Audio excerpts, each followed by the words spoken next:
Donc il pharmacien, mais c'est est probablement une bonne recommandation en attendant d'en 20h48. savoir plus. Et donc bon, Jeune je téléspectatrice finis de palomarde regarder le d'anglais, journal et j'ai après je 13 vais ans, je deviens mes poursuivre mes parents, tous deux activités. positifs au Covid-19. En revanche, moi, je Je suis vais même commencer négatif. maintenant, on Comment va c'est dire. possible? Alors, Margot Suragula, tout à l'heure, a parlé effectivement des enfants. C'est vrai que quand on est au-dessus de 11 ans, de toute façon, on peut transmettre quasiment autant que les adultes. Donc, il est parfaitement possible qu'elle ait transmis à ses parents et qu'au moment où elle n'ait pas fait de symptômes et qu'au moment où on ait testé ses parents, elle ne soit plus positive. Peut-être qu'en cherchant des anticorps, on en trouverait. Peut-être pas d'ailleurs, mais c'est peut-être le scénario qui s'est produit. Enfin, dernière question qui est peut-être moins médicale, mais qui est effectivement de ce rapprochement social, cette distanciation dont on a beaucoup parlé. Peut-on encore jouer au tarot à 4 questions? Je crois qu'habituellement c'est à 4. Il y a peut-être des variantes, mais évidemment la question sur le plan médical est sans risque si vous lavez les mains avec une solution hydroalcoolique. Bien sûr, vous portez le masque en jouant au tarot ensemble et bien, de temps en temps vous lavez vos mains avec la solution hydroalcoolique. Le principal c'est que même si vos mains étaient contaminées, c'est de ne pas toucher votre bouche, votre nez ou vos yeux. Donc voilà, la solution hydroalcoolique. À condition que ce soit des personnes du même foyer, puisqu'on n'a plus le droit d'aller. C'est pour ça que j'ai la règle à partir de demain. Ça devient compliqué. Merci beaucoup Damien. Merci Guillaume pour toutes ces questions que vous pouvez continuer de nous poser sur franceinfo.fr. Alors si les salles de cinéma, de théâtre vont s'arrêter à minuit, eh bien la culture elle continue sur France Télévisions avec un numéro exceptionnel du Grand Échiquier à partir de 21h05 présenté par Anne-Sophie Lapix. De nombreux invités comme Ibrahim Malouf, Leïla Bredan, Julien Doré notamment. Rendez-vous donc en direct dans quelques minutes. Ce sera juste après le journal météo d'Anaïs Baïdemir. Je vous retrouve demain pour un nouveau journal à 13h, à 20h, tout le week-end. Ce sera Thomas Soto. Passez une belle soirée. À demain.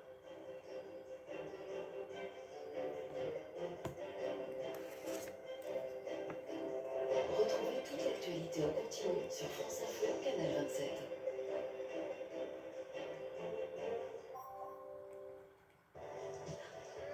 Quelques On avait une règle seulement avec effectivement seulement un formulaire avec 4 possibilités, on serait sans doute les mêmes sur ce plateau à dire oui mais alors dans ce cas-là quelles sont les possibilités pour sortir voilà alors c'est déjà des privations de liberté donc il faut sans doute voir la façon dont tout cela va s'appliquer parce que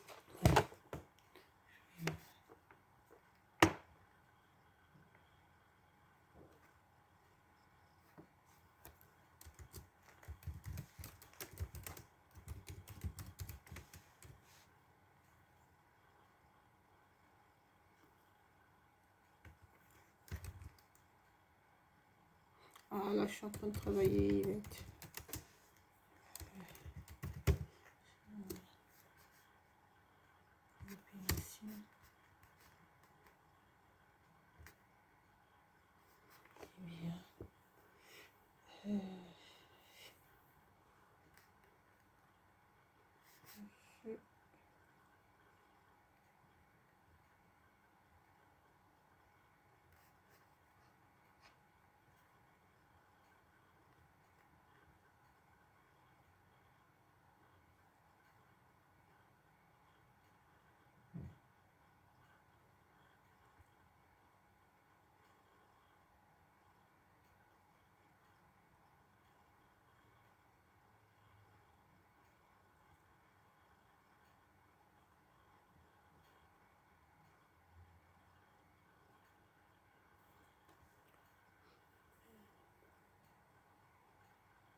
Je vais créer une fiche prêt.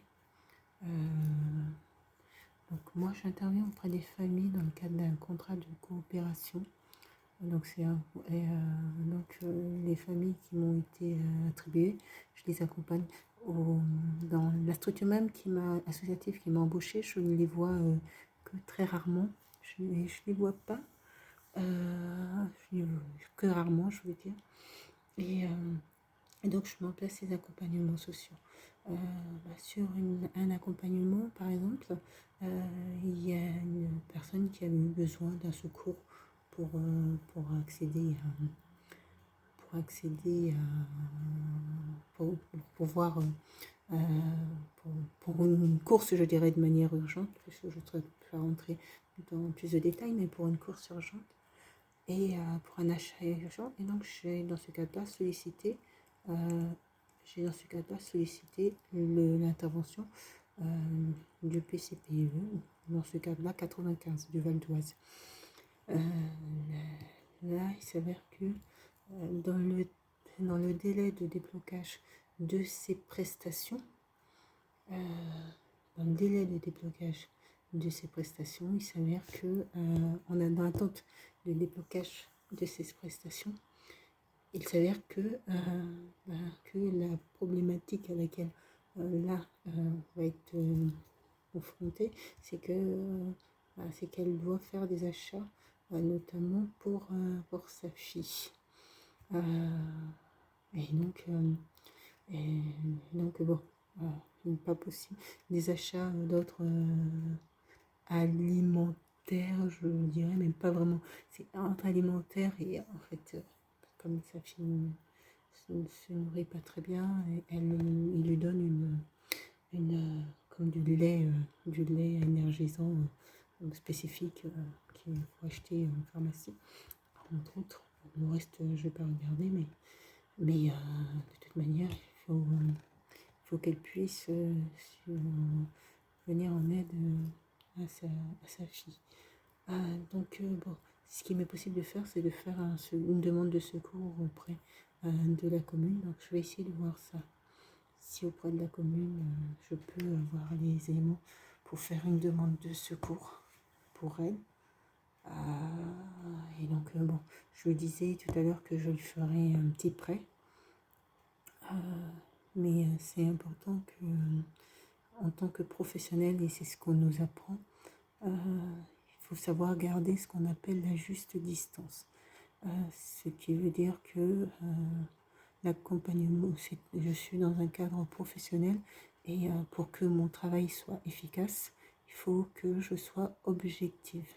Et pour être objectif, ça veut dire que dans l'analyse que j'ai dans la situation, c'est important que je reste dans ma position de professionnel. Si vous voulez, c'est pas comme si j'allais chez un membre de ma famille ou c'est vraiment dans un cadre là, dans le cadre professionnel. Mais ça n'empêche pas, et c'est ce que je disais à une des familles, ça n'empêche pas qu'avec le temps, on est dans l'affect. On n'est pas dans l'affect, mais qu'on noue des liens avec, les personnes. Ça n'empêche pas. Je vais avoir gros point d'interrogation, je verrai, pour prendre ou pas une stagiaire. Ce que je vais éviter, c'est qu'elle rate sa deuxième année de stage, mais ce sera pas non plus un stage.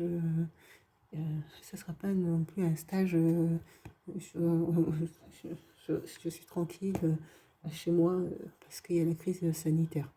Ça sera un stage, véritablement un stage de travail. Et avec des objectifs, des objectifs clairement définis et un travail à réaliser. Et donc, je disais, oui, c'est important de garder la juste distance dans l'analyse de la situation. Et par exemple, lorsque pour cette demande-là, notamment pour son titre de séjour, l'analyse de la situation, c'est que moi, je travaille pour une association. C'est cette association-là qui a les fonds pour pouvoir mettre en place les accompagnements sociaux. Donc, cette association me délègue, moi, l'accompagnement social, une partie de l'accompagnement social de cette dame. Une partie de l'accompagnement social de cette dame, je précise bien. Et donc, parce que par exemple, elle garde des interventions sur la recherche d'établissements médico-sociaux sur celui-ci, sur ce PCPE. Et donc, si vous voulez, cette dame qui a besoin d'un secours au champ, ça me paraît logique de solliciter d'abord l'association dans ce cadre-là pour qu'eux puissent mettre en place le secours nécessaire, indispensable pour cette femme, pour et sa fille. Et donc c'est ce que j'ai fait, c'est sur quoi je suis intervenue. Sinon, il y a des dispositifs, vous voyez, et c'est ça qui est important en tant que professionnel, c'est de ne pas être dans l'affect. que euh, il faut actionner et la situation avance petit à petit. Mais si vous voulez, quand vous êtes dans la relation avec les individus, bah, peuvent être aussi dans l'affect et, et, et c'est important de garder cette position d'objectivité et de recul.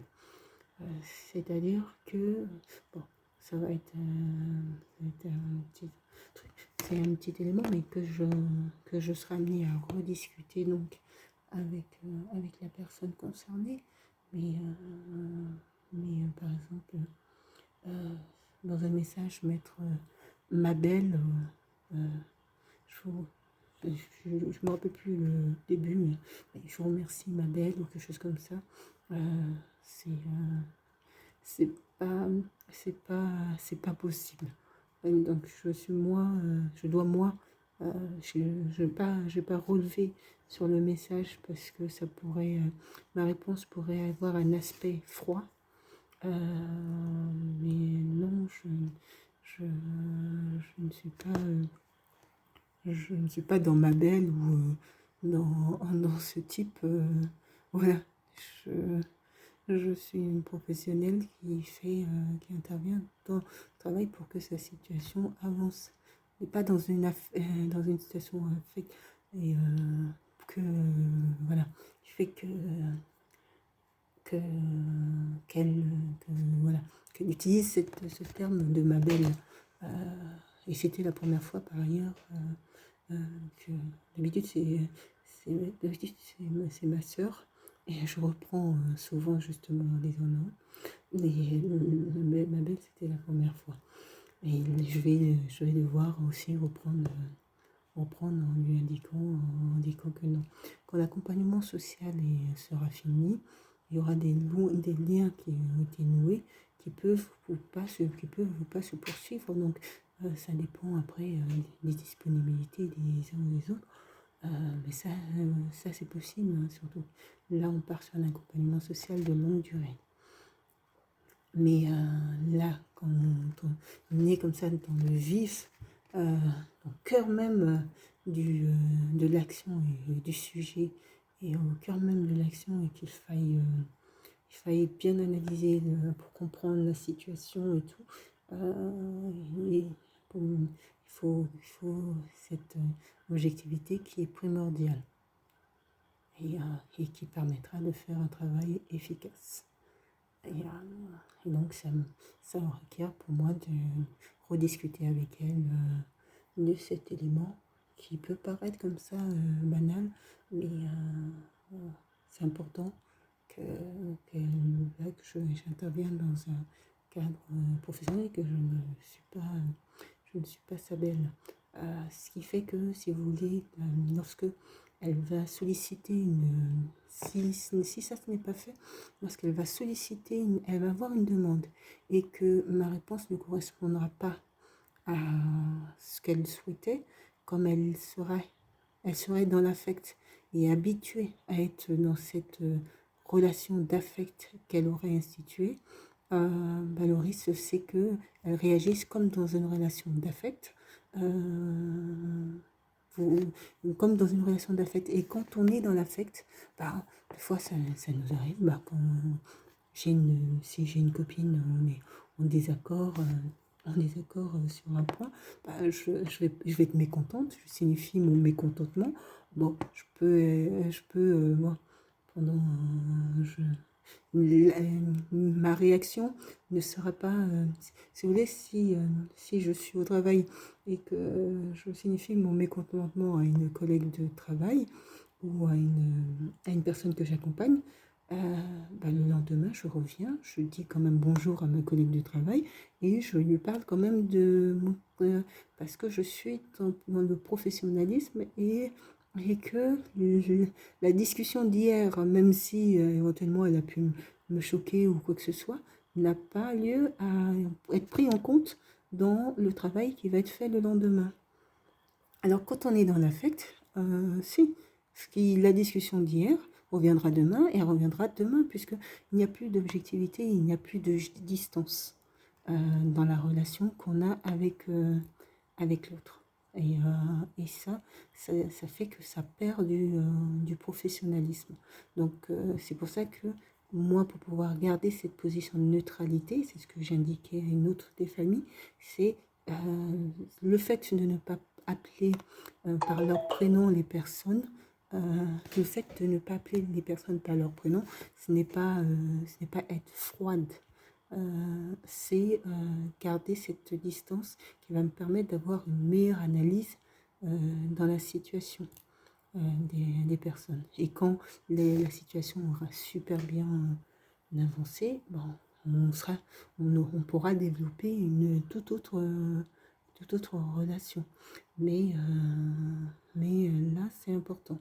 Si il y a une demande qui est faite par cette dame et que je ne réponds pas, moi, à cette demande, elle peut, sur le plan professionnel, indiquer son mécontentement.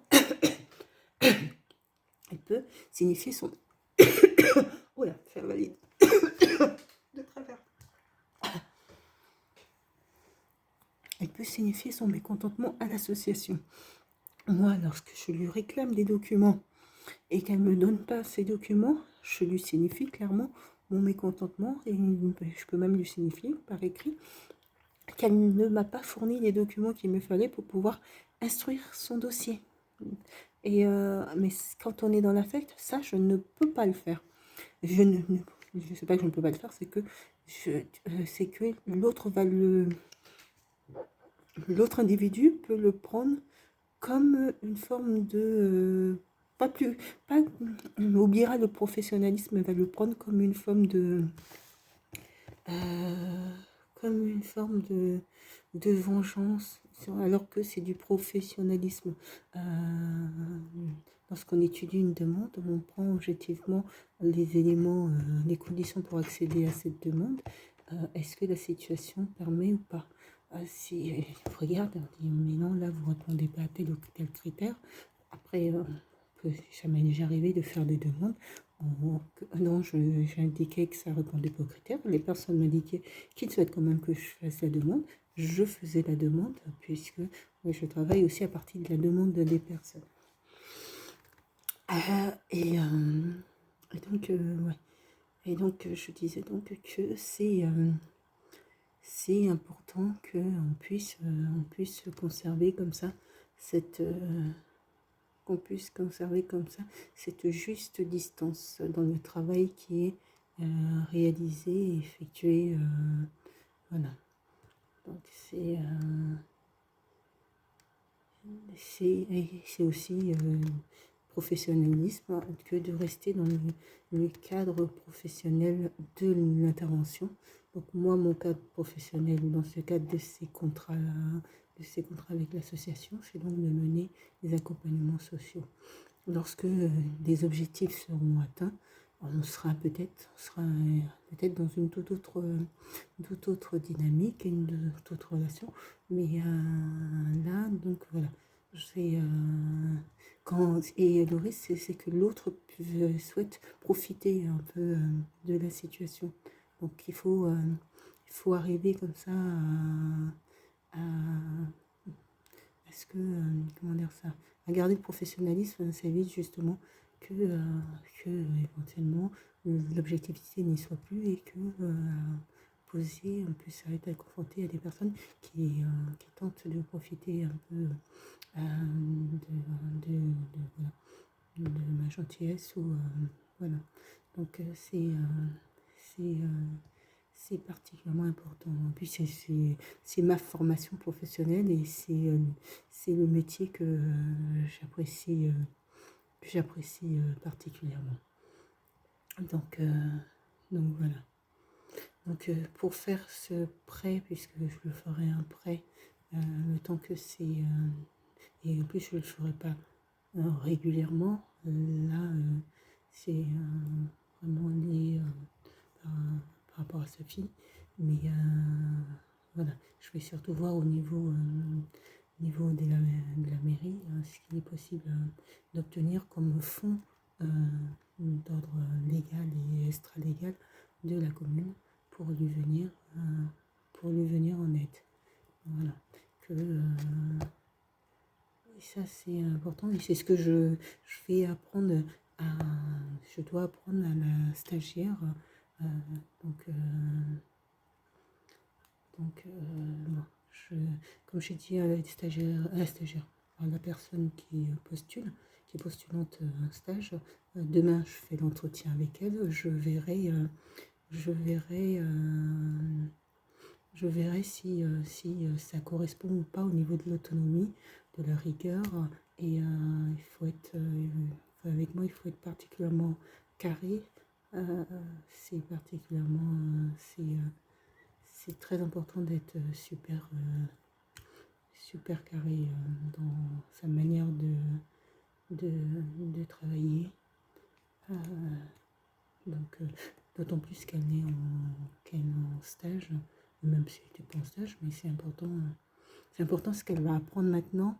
Si elle a des bonnes bases, elle pourra s'en resservir. Elle pourra s'en resservir après. Moi, ce que je peux lui proposer, c'est un stage d'accompagnement social à la personne. Je ne fais pas de gestion de projet à partir. Je n'ai dans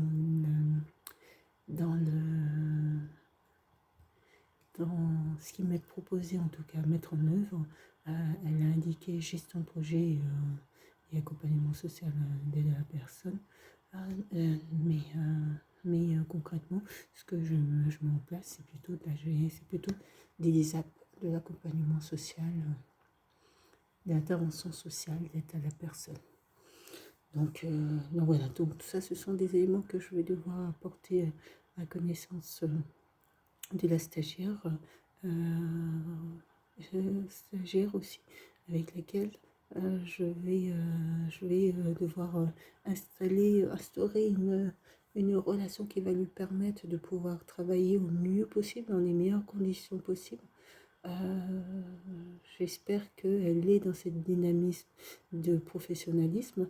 Autant demain, comment dire ça, demain, pour l'entretien, on peut le faire par visio, mais les visites à domicile, c'est avec moi qu'elle fera les visites à domicile. Les dossiers du travail, elle peut le faire chez elle, mais elle ne travaillera pas à distance comme ça, tout le temps à distance.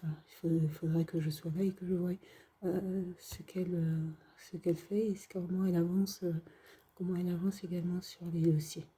Donc voilà, par ailleurs, je vais continuer à postuler là sur quelques postes. Et puis je vais préparer mes questionnaires aussi pour mes questions pour demain. Donc voilà.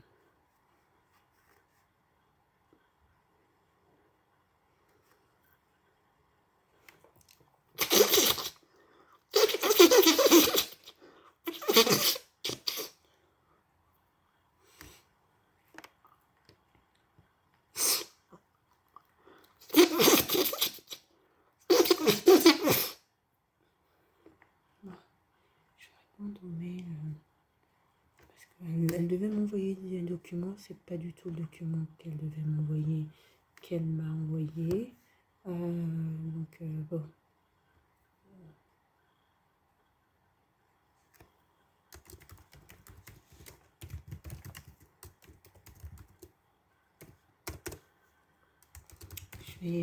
Je vais créer un coupon pour ce secours exceptionnel. Un coupon, voilà, où elle indique la date du prêt et puis et puis les modalités du remboursement.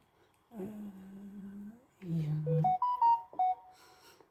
doit être une de mes sœurs qui et il faut aussi que je jette un coup d'œil sur mon espace WhatsApp.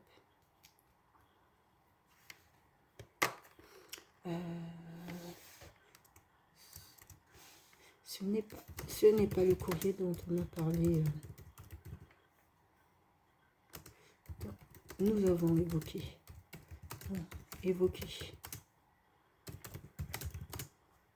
Donc il faudra moi aussi que je vais lui préparer une forme de contrat à respecter, avec des règles à respecter, puisque en fait on va travailler comme aussi pas mal par distance, hein, donc elle aura forcément, il y aura, je prévois au moins une journée avec elle par semaine de déplacement sur site et de visite. Donc, et puis le reste du temps, ça sera du travail à domicile, du suivi à domicile.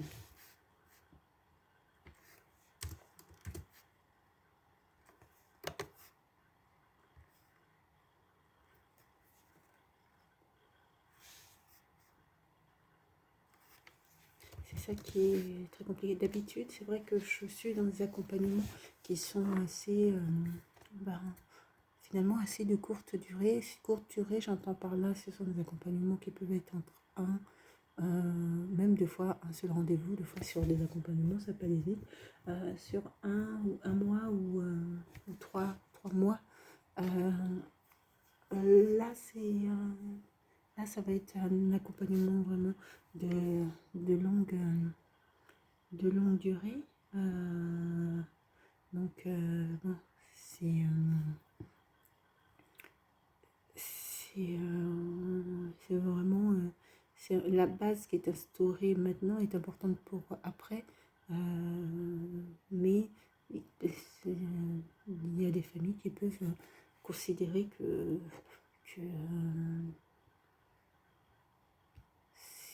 c'est surtout que là je suis un peu dans l'intrusion puisque j'arrive au domicile des personnes.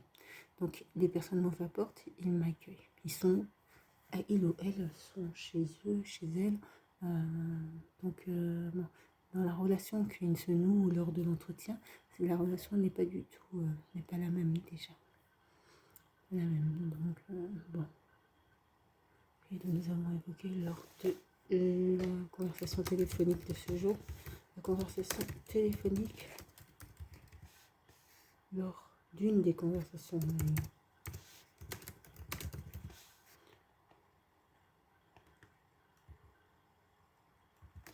téléphonique de ce jour, puisque vous aviez évoqué,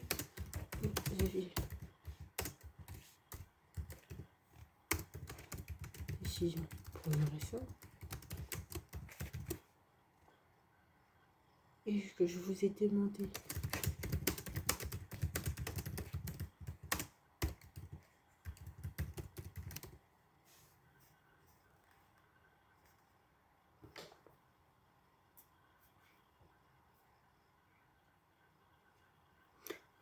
je vous ai demandé pour savoir de m'envoyer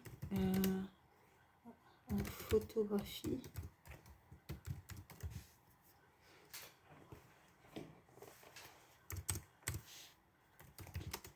le coupon que vous aviez concernant social.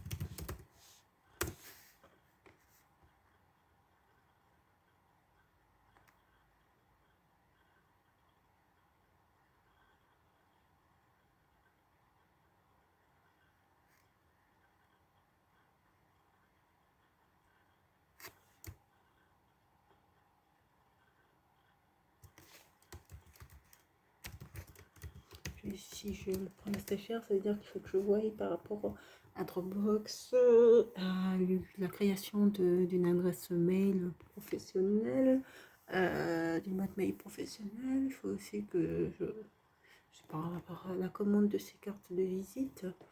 Donc bon.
Ah, j'aurais dû répondre à ma soeur.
Je vais ouvrir le site internet. Il faut que je poursuive mon projet d'accueil de la stagiaire.